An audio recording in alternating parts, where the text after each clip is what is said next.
Hello everyone. आज हम लोग इस वीडियो में सेक्शन 10 कंप्लीट करेंगे। कुछ केस लॉस पढ़ेंगे जो आपके प्री मेंस के पॉइंट ऑफ व्यू से बहुत इम्पॉर्टेंट है। स्टार्ट करते हैं। सेक्शन 10 आपका बताता है कि कौन से एग्रीमेंट कॉन्ट्रैक्ट होते हैं। देखिए, एक एग्रीमेंट को कॉन्ट्रैक्ट होने के लिए 5 एसेंशियल चीज़ों की ज़रूरत होती है। अगर वो नहीं होता है तो वो एग्रीमेंट कॉन्ट्रैक्ट नहीं बन पाता है। ठीक है, तो सेक्शन 10 वही बताता है। तो सेक्शन 10 आपका बहुत इम्पॉर्टेंट सेक्शन है। क्या बोलता है? All agreements are contract if they are made by free consent of the parties. तो क्या बात कर रहा है? Free consent of the parties, competent to contract, and for lawful consideration, lawful object, and are not thereby expressly declared to be void। ठीक है, तो यहाँ पर हमने क्या देखा?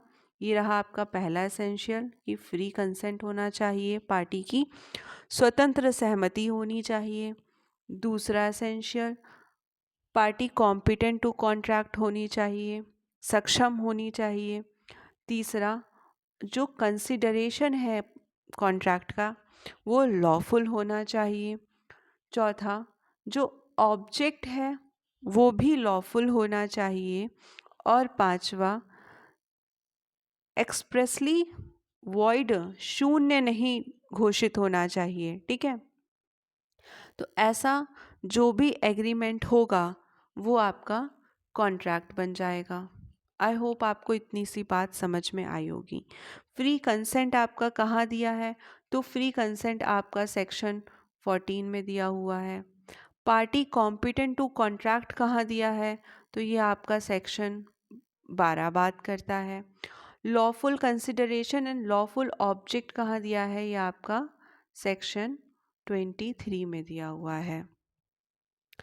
तो स्टार्ट करते हैं। पहले देखते हैं कि फ्री कंसेंट, हम लोग इसको डिटेल में पढ़ेंगे जब सेक्शन पढ़ेंगे। अभी देख लेते हैं फ्री कंसेंट का क्या मतलब होता है।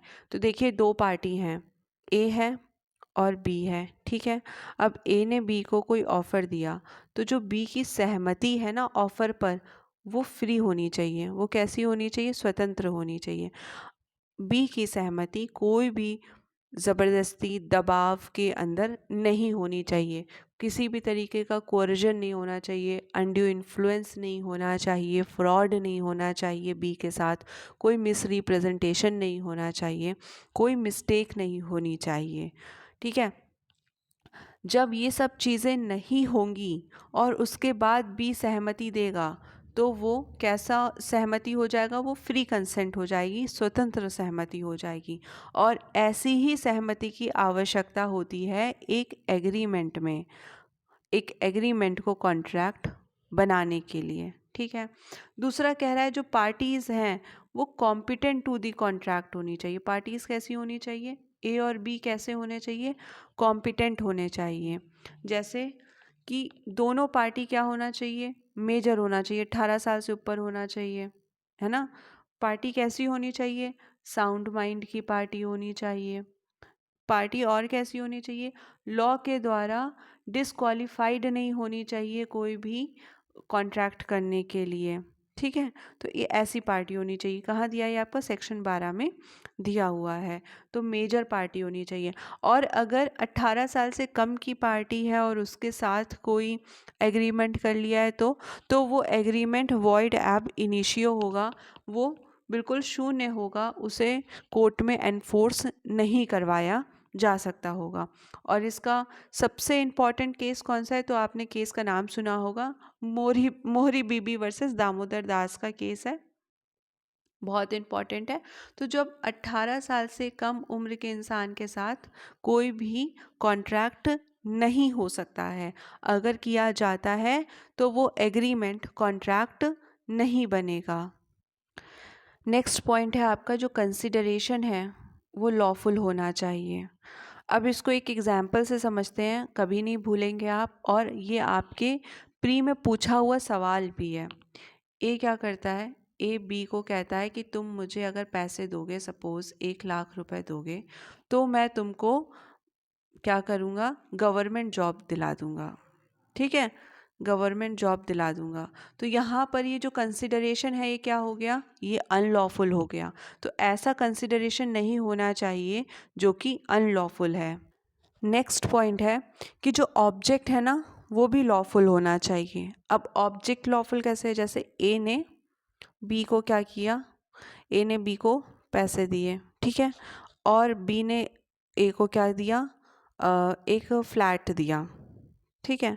इन दोनों ने कॉन्ट्रैक्ट करा कि ये हम लोग करेंगे कि तुम्हारा जो फ्लैट है उस पर मैं तुम्हें पैसे दूंगा और तुम मुझे अपना फ्लैट दोगे, और फिर हम लोग मिलकर क्या करेंगे, इस फ्लैट का इस्तेमाल करेंगे प्रॉस्टिट्यूशन के लिए।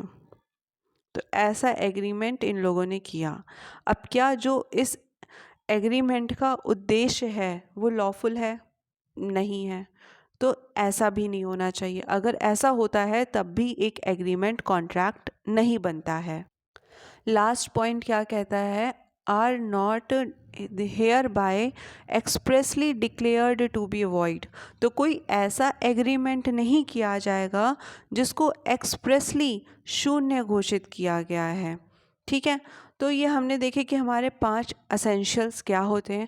अब हम इसको एक फ्लो चार्ट में पढ़ लेते हैं कि एक एग्रीमेंट कॉन्ट्रैक्ट कब बनता है, और फिर लास्ट में हम लोग कुछ केसेस देख लेंगे जिनको आपको पता होना चाहिए क्योंकि वो बहुत इम्पॉर्टेंट है। देखिए सबसे पहले क्या आएगा, यहाँ पे है सबसे पहले क्या आएगा, आपका ऑफ़र आएगा, ठीक है। जब ऑफ़र को एक्सेप्ट किया जाएगा तब वो प्रॉमिस बनेगा। प्रॉमिस में जब कंसिडरेशन होगा, ठीक है, कंसिडरेशन कहाँ दिया है आपका, कंसिडरेशन 2D में दिया हुआ है। जब कंसिडरेशन बनेगा तब वो एग्रीमेंट बनेगा, ओके। और एग्रीमेंट जब एनफोर्सिएबल होगा तब वो कॉन्ट्रैक्ट बनेगा। अब एक एग्रीमेंट एनफोर्सिएबल कब होता है, जब वो सेक्शन 10 की कंडीशंस पूरी करता है, जैसे पार्टी की कंसेंट फ्री होती है, पार्टीज कॉम्पिटेंट होती हैं, उनका ऑब्जेक्ट लॉफुल होता है, उनका कंसिडरेशन लॉफुल होता है और वो वॉइड डिक्लेयर्ड नहीं होती हैं। तब क्या होता है कि वो एग्रीमेंट एनफोर्स करवाया जा सकता है और ऐसा एग्रीमेंट क्या होता है कि कॉन्ट्रैक्ट बनता है, ठीक है। तो ये हमने देख लिया कि एग्रीमेंट कॉन्ट्रैक्ट क्या होता है, हमने पूरा पढ़ा। ऑफ़र को हमने देखा था कि 2A में क्या होता है, जहाँ पे हमने देखा कि क्रॉस ऑफ़र क्या होता है, काउंटर ऑफ़र क्या होता है। जब दूसरी पार्टी उसको एक्सेप्ट कर लेती है तब वो प्रॉमिस बनता है। तो 2B में हमने देखा था कि प्रॉमिस क्या होता है, ठीक है। फिर 2C में देखा कि प्रॉमिसर और प्रॉमिसी कौन होते हैं। कंसिडरेशन था 2D में। उसके बाद 2E में था हमारा एग्रीमेंट। ये सब डेफिनेशन आपकी प्री में पूछी जाती हैं, आपको पता होना चाहिए कि कौन सी डेफिनेशन कहाँ दी हैं। एग्रीमेंट जब एनफोर्सिएबल होता है, और एग्रीमेंट एनफोर्सिएबल कब होता है, जब वो सेक्शन 10 की कंडीशंस पूरी करता है, तब जाकर वो एक कॉन्ट्रैक्ट बनता है। स्टार्ट करते हैं, कुछ केसेस है जिनको देख लेते हैं। तो आपका ये आप प्री में भी अपने आंसर में लिख सकते हैं और मेंस में 200% आपका यहाँ से क्वेश्चन बनता है। चाहे आप किसी भी स्टेट का जुडिशरी का एग्ज़ाम दें, आपको इन केसेस के नाम तो देखने को मिल जाते हैं। तो सबसे पहला है Carlill versus carbolic and smoke ball company. तो इस केस में आपका जनरल ऑफ़र को डिफ़ाइन किया गया था। जनरल ऑफ़र मतलब कि जब एक ही टाइम पे बहुत सारे लोगों को ऑफ़र किया जाता है और जिन लोगों को ऑफ़र दिया जा रहा है ना, उनके पास उन कंडीशंस को एक्सेप्ट करने के सिवा कोई और ऑप्शन नहीं होता है। मतलब कि जैसे इंश्योरेंस के केस में होता है। तो जनरल ऑफ़र को इसमें डिफ़ाइन किया गया था। नेक्स्ट केस है मोहरी बीबी वर्सेस दामोदर दास। आपको पता होगा ये केस क्या था कि माइनर के साथ कोई भी एग्रीमेंट किया गया है तो भाई वो वॉइड एब इनिशियो है, नहीं किया जा सकता है। नेक्स्ट केस है लालमन शुक्ला वर्सेस गौरी दत्त। तो यहाँ पर बोला जा रहा है कि ऑफ़र का जो कम्युनिकेशन है वो कब कंप्लीट होगा, जिस व्यक्ति को ऑफ़र दिया गया है जब उसकी नॉलेज में आ जाएगा तब कंप्लीट होगा। जैसे ए बी को ऑफ़र दे रहा है, तो जब बी को ज्ञान हो जाएगा ना इस बात का कि ए ने उसको कोई ऑफ़र दिया है, वो तभी कंप्लीट होगा। उसके बाद है टिन वर्सेस हॉफमैन का केस है। ये केस आपका ये केस आपका क्रॉस ऑफर से कनेक्टेड है और ये प्री में क्वेश्चन आता है कि कौन सा केस है जो क्रॉस ऑफर से कनेक्टेड है। तो टिन वर्सेस हॉफमैन आपका क्रॉस ऑफर से कनेक्टेड है केस। ठीक है, क्रॉस ऑफर क्या होता है ये मैं ऑलरेडी डिस्कस कर चुकी हूँ, आप चाहें तो जा कर के इंटरप्रिटेशन वाला जो क्लॉज है 2 वहाँ पे देख सकते हैं। फिर है भगवान दास वर्सेस गिरधारी लाल का केस है। तो ये बहुत इंपॉर्टेंट केस है। होता क्या है ये देखिए, पहले अगर कोई ए व्यक्ति है, ठीक है, जो बी व्यक्ति को क्या कर रहा है, कोई ऑफ़र दे रहा है, ठीक है, तो अब बी को एक्सेप्ट करना है। अब वो फ़ोन पर दे रहा है, ठीक है, फ़ोन पर क्या कर रहा है, ए बी को कोई ऑफ़र दे रहा है। तो अब ये जो कॉन्ट्रैक्ट है वो कहाँ पर बनेगा, तो जहाँ पर एक्सेप्टेंस को सुना गया है वहाँ पर कॉन्ट्रैक्ट बनेगा। सपोज़ करिए ए क्या है, ए दिल्ली में है, ठीक है, ए दिल्ली में है और बी मुंबई में है, ठीक है। अब जब बी ने फ़ोन के थ्रू इस ए के ऑफ़र को सुना, तब इसने तुरंत ही फ़ोन पर एक्सेप्ट करा और ये बात कहाँ सुनाई पड़ी है, ए को दिल्ली में सुनाई पड़ी है। तो क्या हुआ है, प्लेस कहाँ पर है, कहाँ पर कंप्लीट हुआ है, तो ए पर ए की जगह कहाँ पे, दिल्ली है, तो दिल्ली में कंप्लीट हुआ है। तो कॉन्ट्रैक्ट जब टेलीफोन के ज़रिए ऑफ़र दिया जाता है तो कॉन्ट्रैक्ट कहाँ पर कंप्लीट होता है, जहाँ पर एक्सेप्टेंस को सुना जाता है, ठीक है, और कहाँ पे सुना गया है, दिल्ली में सुना गया है, तो यहाँ पर कंप्लीट होगा। ये आप बिल्कुल अच्छे से जो आपको इलस्ट्रेशन दिया है इसको समझ लीजिएगा, क्योंकि प्री में क्वेश्चन बनता है।